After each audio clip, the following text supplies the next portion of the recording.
Bwana Yesu asifiwe. Tunaingia kwenye mafundisho yetu ya siku ya leo ambayo tutaipata katika kitabu cha Zakaria sura yake ya 10 mstari wake wa kwanza, ambayo inasema kwamba muombeni Bwana mvua wakati wa masika. Kwa hiyo tunaalikwa kuomba mvua wakati wa masika. Kibinadamu haiwezekani, lakini kwa Mungu inawezekana. Yaani kunakuwa masika, hapo ni mvua, na mvua huwa inanyesha wakati wa masika. Lakini tunaombwa tuombe mvua wakati wa masika, kwamba masika yanayosemwa hapo ni muda wa kubarikiwa. Kwa hiyo tumukaribishe Mungu katika maisha yetu ili aweze kuleta utulivu wakati ambapo tunabarikiwa.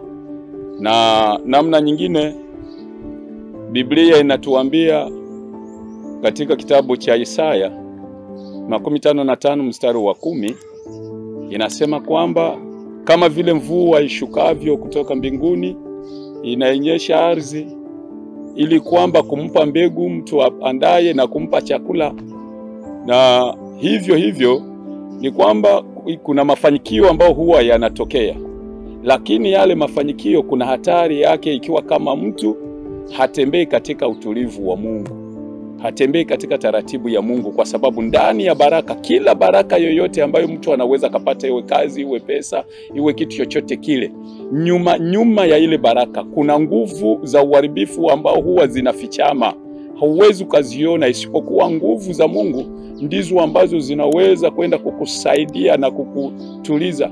Kwa sababu kuna mvua ambayo inanyesha, ambao hiyo mvua inaleta mafuriko.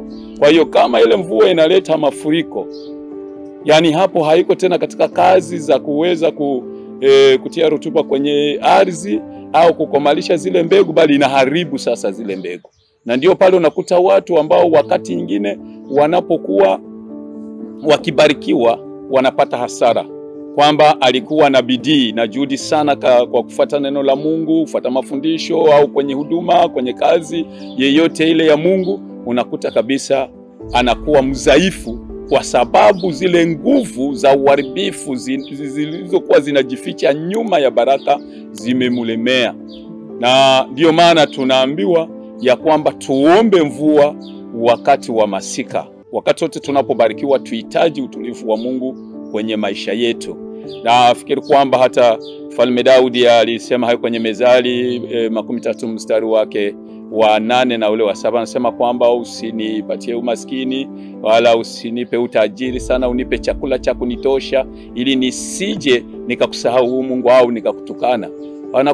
Anaonesha kwamba lazima wakati baraka zinapoingia, kwa ukosefu wa kutembea pamoja na Mungu kuna hasara. Kwa hiyo Mungu pekee ndiye ana uwezo wa kuleta utulivu katika maisha yako.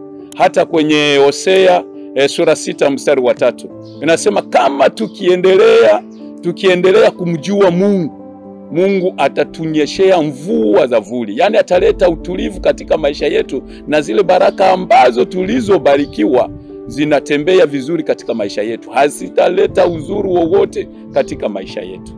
Na ndivyo tunavyohitajika kila umoja wetu. Tuhitaji uongozi wa Roho Mtakatifu katika maisha yetu, na tutajikuta kwamba kila baraka hazitakuwa na uzuru wowote katika maisha yetu. Na Mungu atubariki. Amen.